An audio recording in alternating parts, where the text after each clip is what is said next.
Trump's Russia problem, Teddy Roosevelt, and the 1912 presidential election. This is Mark Millardi, and this is Unprecedented.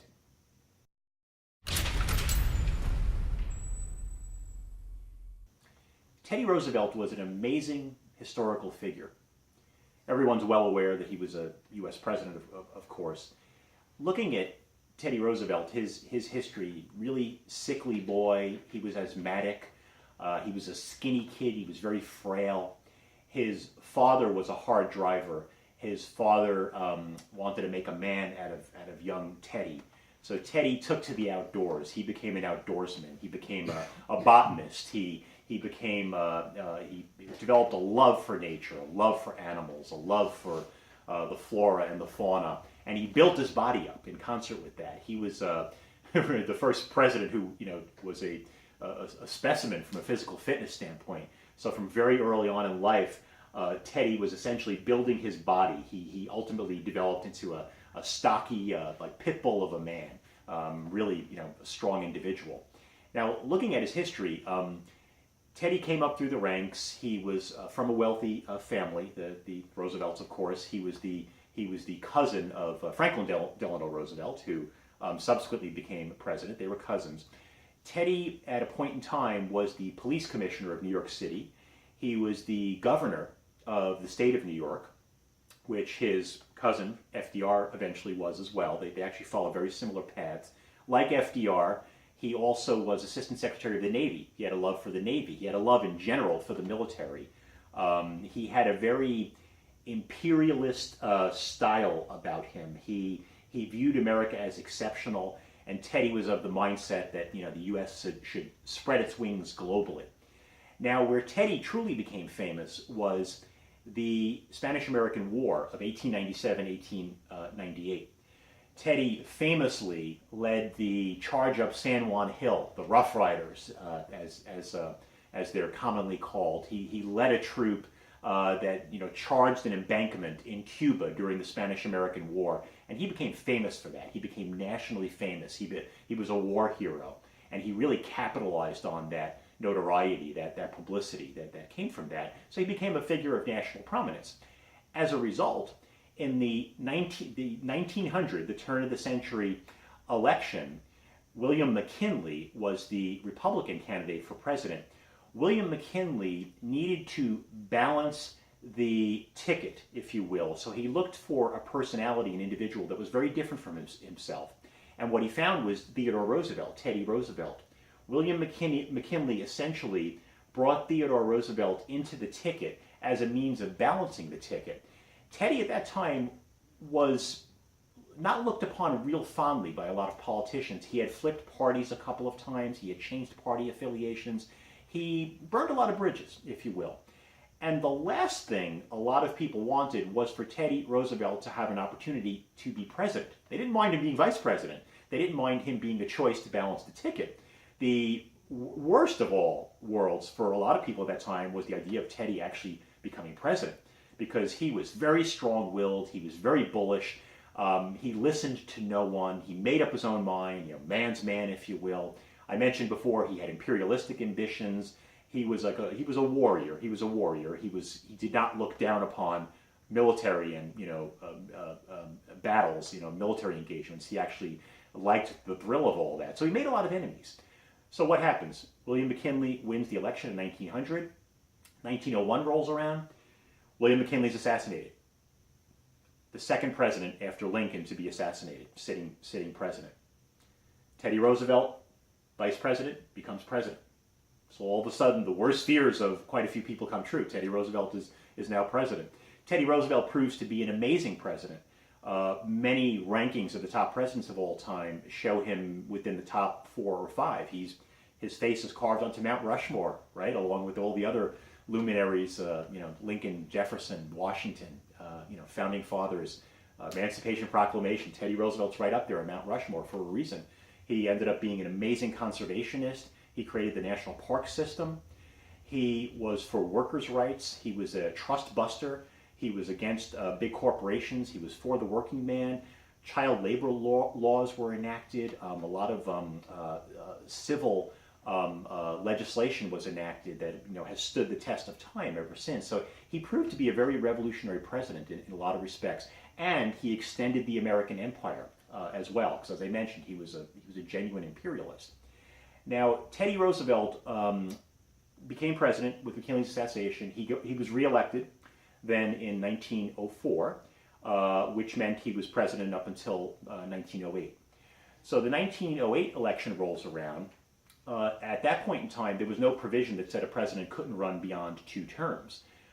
Teddy had served 2 terms, even though one was the aborted McKinley term, and he made up his mind and decided, no, I'm not going to position myself as royalty. I'm going to adhere to convention, and as a result, I'm not going to run for a 3rd term. So Teddy instead knighted his Secretary of Defense, William Howard Taft, to come into the White House, to ascend to the throne, if you will, to take over as president. So they ran William Howard Taft, who was the Republican candidate, in 1908. Taft won. Taft comes into office. Much like Roosevelt, Taft had initially a lot of the same inclinations, a lot of the same policy positions. They were known as progressives. This was the start of the progressive movement. Again, the trust-busting movement, regulation of the railroads, helping the working man, making living conditions more palatable for people, supporting the environment, animal rights, environmental rights, everything of that nature. Now, things went well for a period of time, and Teddy seemed to like the things that William Howard Taft was doing early on in his presidency. As Taft's presidency went on, that changed. He started to do a number of things that really flew in the face of the policies that Teddy Roosevelt had previously put in place. As a result, a big rift emerged between the two. Increasingly, Teddy didn't support Taft as president. So the 1912 presidential election was now looming. William Howard Taft was the incumbent. Presumably he would run as the Republican candidate. The Democrats ran Woodrow Wilson, who was a very strong candidate, well-liked. He came from the educational sphere. He headed up a university, a very learned man for that era, very well thought of, and it was also a socialist candidate that ran, Eugene V. Debs, I believe it was. So you had multiple candidates. Teddy so disliked what Taft had done in his first term, Teddy decided to try to push the incumbent president out, and for Teddy himself to become the Republican choice to run for president, to in essence seek a 3rd term. Discontiguous 3rd term, but a 3rd term nonetheless. The Republican Party would have none of it. They chose not to put Teddy into that position. They ran William Howard Taft. So what does Teddy do? He breaks away. He forms his own party. He forms the Progressive Party, came into existence under Teddy Roosevelt.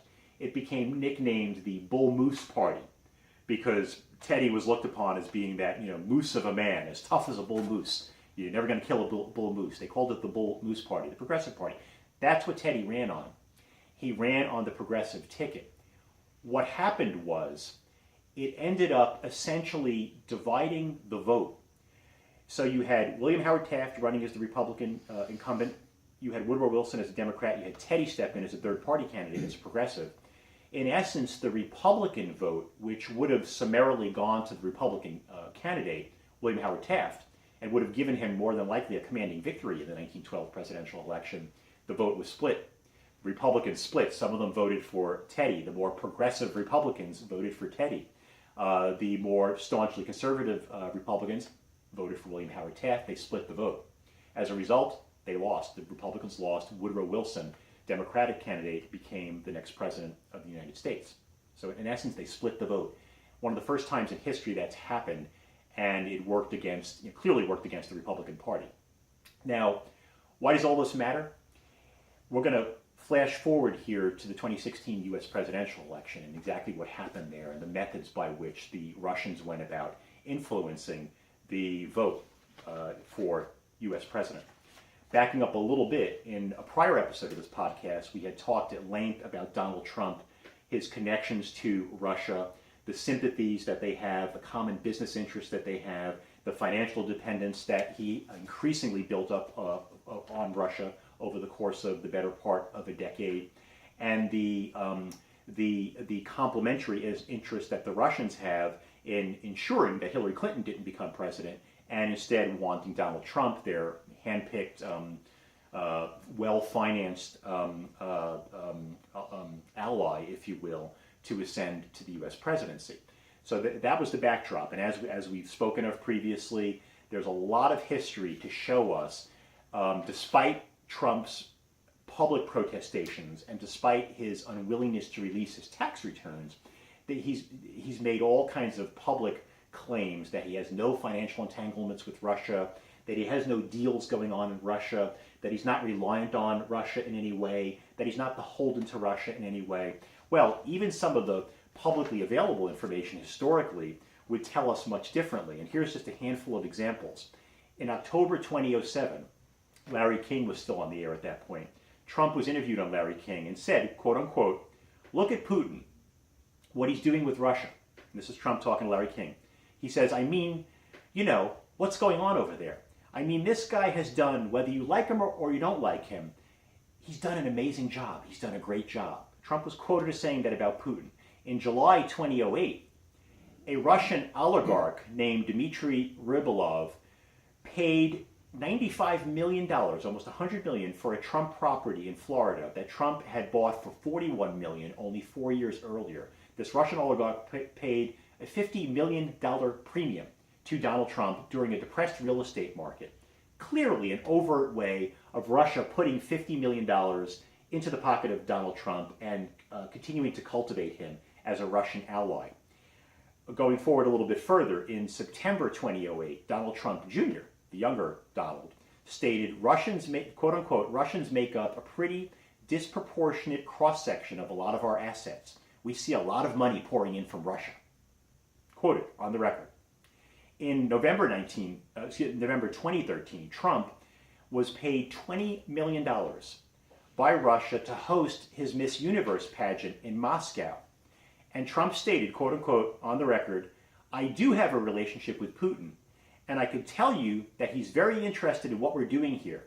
He's done a very brilliant job in terms of what he represents and who he's represented."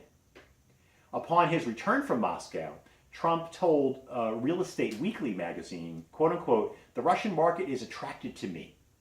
I have a great relationship with many Russians, and almost all of the Russian oligarchs were in the room," meaning they were there during the Miss America pageant and the associated meetings that he had in Russia during that point in time. In September 2015, Trump was interviewed by conservative radio host Yu Hewitt. What Trump said to Yu Hewitt was, quote unquote, "2 years ago I was in Moscow. I was with the top level people, oligarchs and Russian generals. I can't go further than that, but I will tell you that the relationship was extraordinary."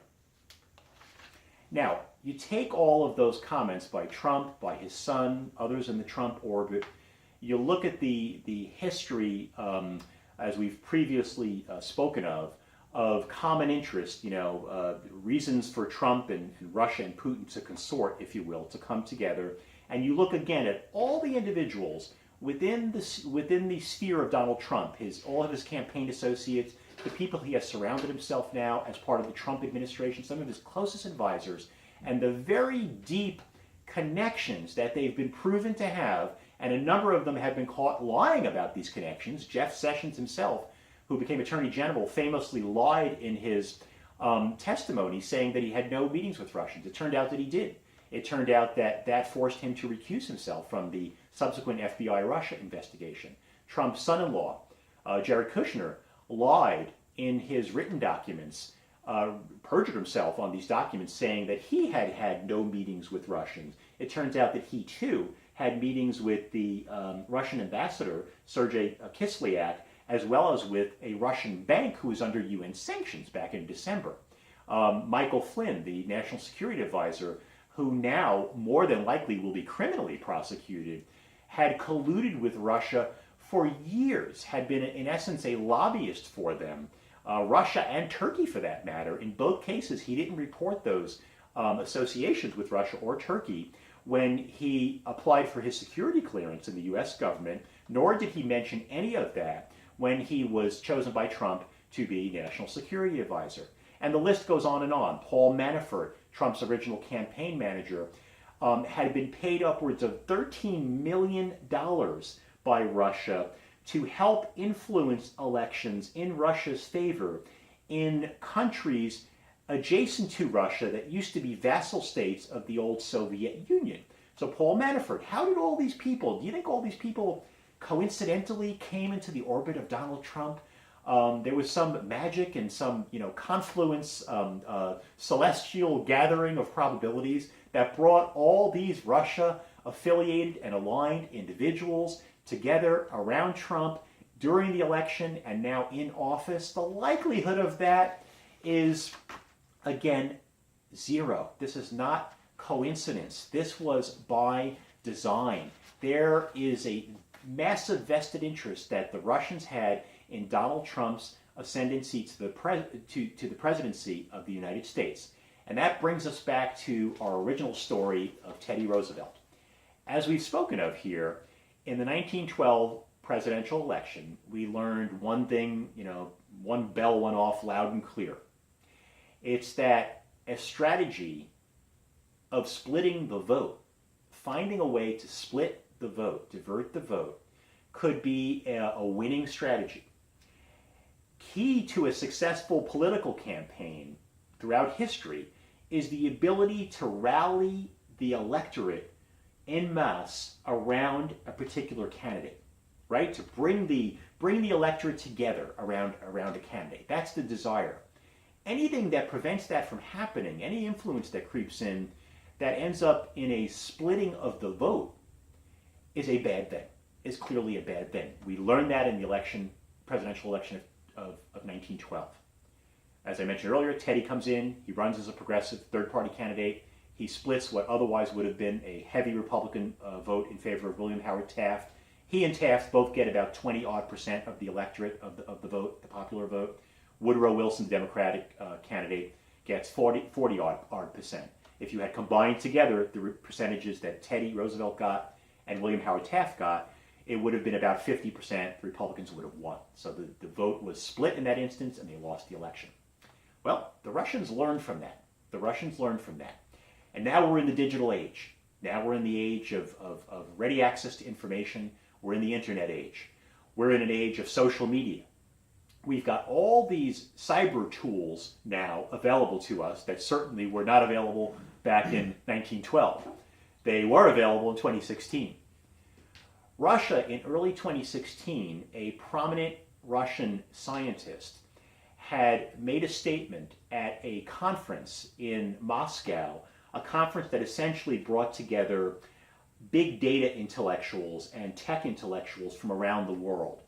At this symposium, a Russian scientist made the assertion that the Russians were on the verge of a breakthrough, that there was some type of information or cyber breakthrough they were on the verge of that would be launched in the coming months. This was approximately the spring of 2016, before the election cycle, the campaign cycle kicked into high gear. Right? That's the assertion he had made. So the summertime rolls around, spring turns into summer, the election's in full gear, and that, not coincidentally, was the point in time where the FBI and the other intelligence, U.S. intelligence services, began to notice cyber activity on the part of outsiders, foreign power presumably, that were designed to interfere with the U.S. election.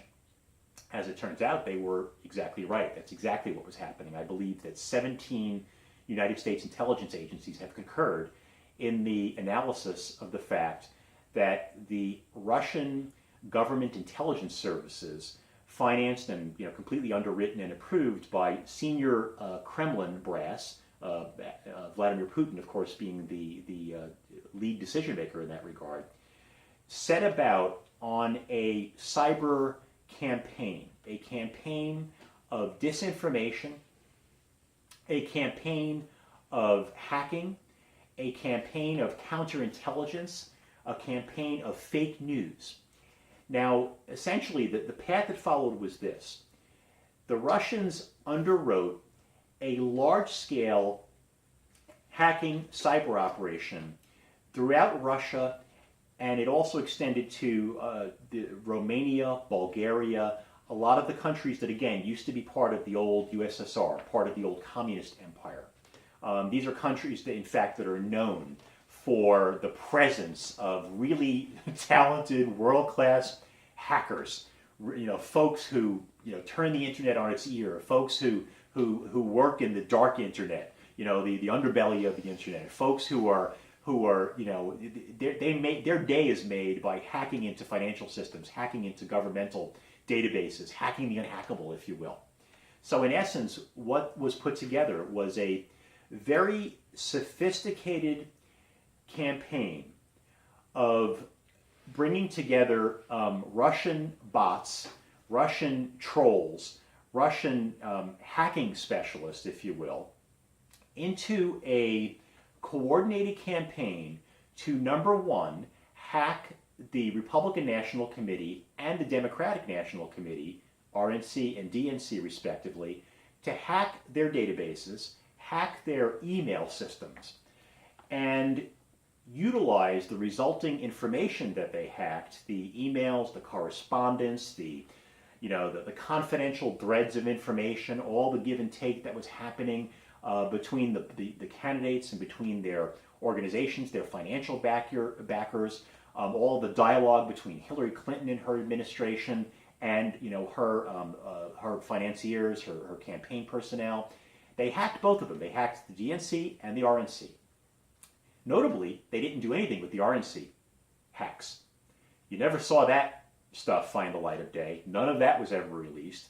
What they released was, as we've seen, via WikiLeaks and other third-party online portals, they selectively released at opportune points in the election cycle batches of emails and information they had hacked from the Democratic National Committee that proved to be very compromising to Hillary Clinton, to John Podesta, who was her campaign orchestrator, and other individuals in the DNC and other individuals in Hillary Clinton's sphere. So that was number one. They did those hacks. It's been proven. It's fact. As I sit here today, former FBI Director Jim Comey testified to Congress, to the Senate Intelligence Committee, that there's no question, there's 100% probability that it was the Russians doing that. No doubt about it. All the U.S. intelligence agencies agree along those lines. So they hacked the DNC and RNC and then used those emails selectively at opportune times. The other thing they did, which has actually gotten much less media coverage, much less attention, they also hacked selectively in specific states the voter registration rolls. Each state independently maintains voter registration rolls. So it shows that Mark Millardy in California lives at this address. Here's Mark Millardy's email, and Mark Millardy is registered with Party X. And historically, for me, Party X was the Republicans. As I've spoken to before, I've changed my party affiliation because of my resistance to Donald Trump and the GOP. But historically, they would have shown me as a Republican voter. So it gave Russia, the hacking operation, gave them access to the voter registration files. Not in all 50 states, but in select states. They weren't successful in doing it across the board, but they got into just enough states to give them something to work with. So that gave them visibility into what party you were registered under. So it gave them a pretty good feel for, Mark Millardy's registered under one party, his neighbor's registered under another party, and so on and so on and so on. Now, while all this is unfolding, also well documented was the rivalry between candidate Bernie Sanders and candidate Hillary Clinton. It was a pitched battle, as was, again, very, the media couldn't have made more of this if they tried. Two warring camps within the Democratic Party.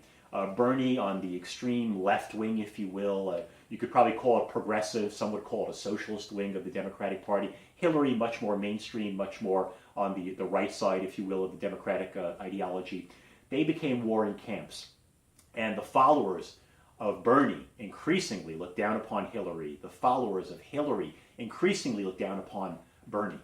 So not only did the U.S. have a divided electorate along Republican versus Democrat lines, very strictly divided, there was also a split, a natural split, that rift, irredeemable rift that occurred within the Democrat Party between Bernie supporters and Hillary supporters. And this is where we go back to the example of Teddy Roosevelt, the progressives, in the 1912 election. What the Russians did was they selectively used those voter registration rolls in specific states. They saw who was registered as a supporter of which candidate. And based on that, they mounted a massive fake news and disinformation campaign specifically targeted at Bernie supporters and Hillary supporters, respectively. And what they did in essence was they flooded Bernie supporters with anti-Hillary messages. Much of it fake news, bizarre, made-up stories, really, hanging on Hillary Clinton things that she never remotely did, crimes, illicit operations on her part, illicit attentions. They made stuff up and slammed Bernie supporters with that in social media. On the other end of the equation, they slammed and inundated Hillary supporters with anti-Bernie propaganda. Again, fake news, made-up storylines, bastardization of reality, etc. They did that relentlessly over the last several months of the campaign. What were they trying to do? They were trying to split the Democrat vote. They were trying to ensure that when push came to shove and the general election rolled around, historically you would have thought once Hillary became the candidate, all the Bernie supporters, being Democrats, being more liberal, would have moved their support to Hillary. They would have rallied around Hillary, and Hillary would have won the day. She would have had the full support of the entire spectrum of Democrats. By playing on that divide between Bernie supporters and Hillary supporters, Russia divided the vote.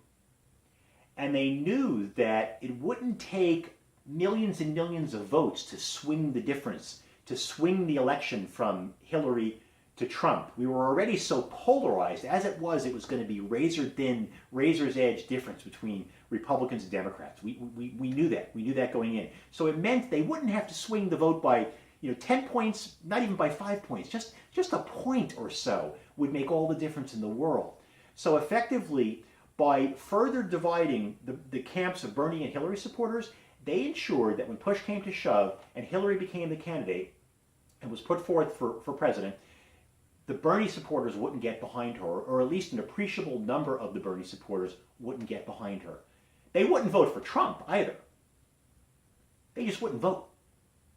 They didn't vote.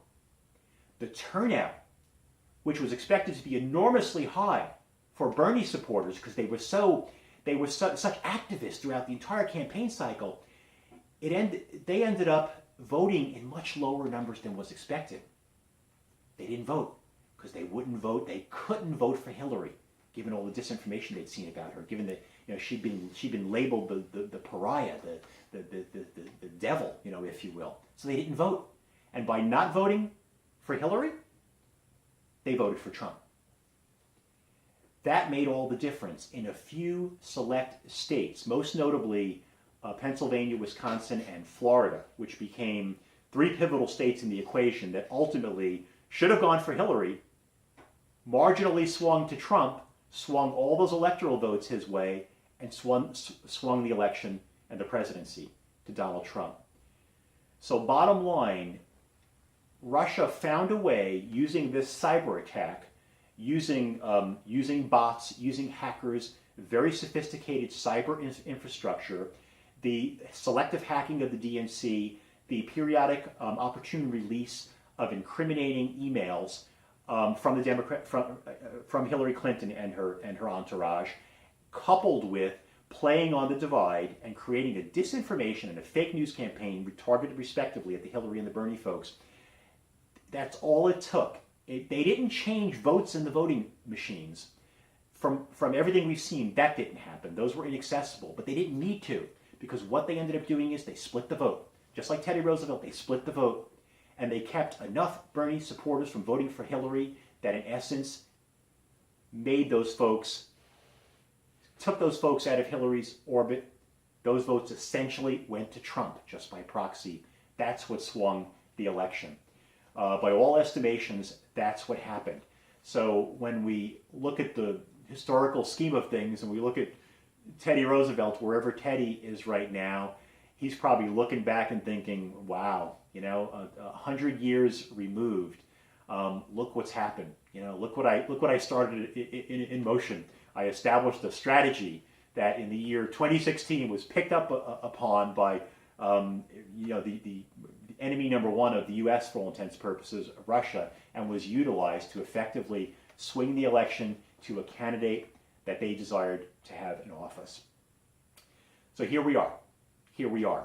In future episodes, I will further go down this path, and we'll get then into the Trump presidency itself. At least the first several months of the presidency, we'll talk more in depth about that and where we are. But suffice to say, in the here and now, we've seen, since the Trump administration has come into office, January 20th, January 21st, we've seen a pattern of obstruction on their part. There's been a drip pattern over the course of months of Donald Trump exactly reinforcing this pro-Russia narrative and attempting to block any attempt on the part of the judiciary, any attempt on the part of the legislative branch, any attempt on the part of the Department of Justice to put the breadcrumb trail in place and to make all this evident in the public sphere.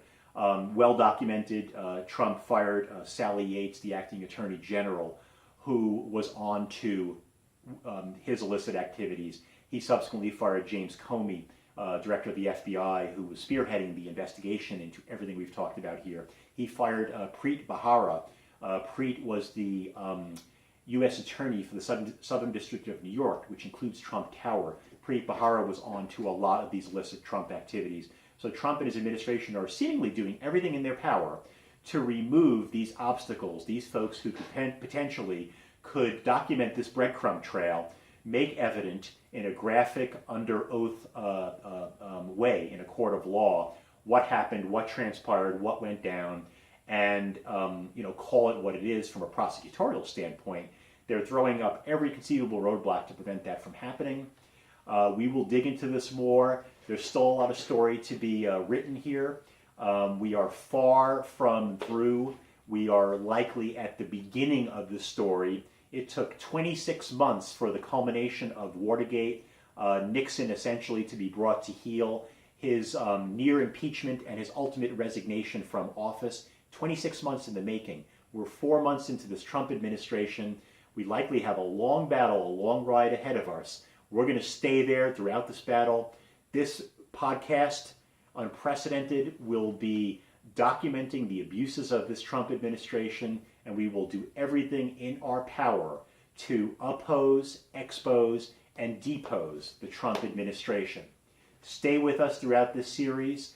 This is Mark Millardi, and this is Unprecedented.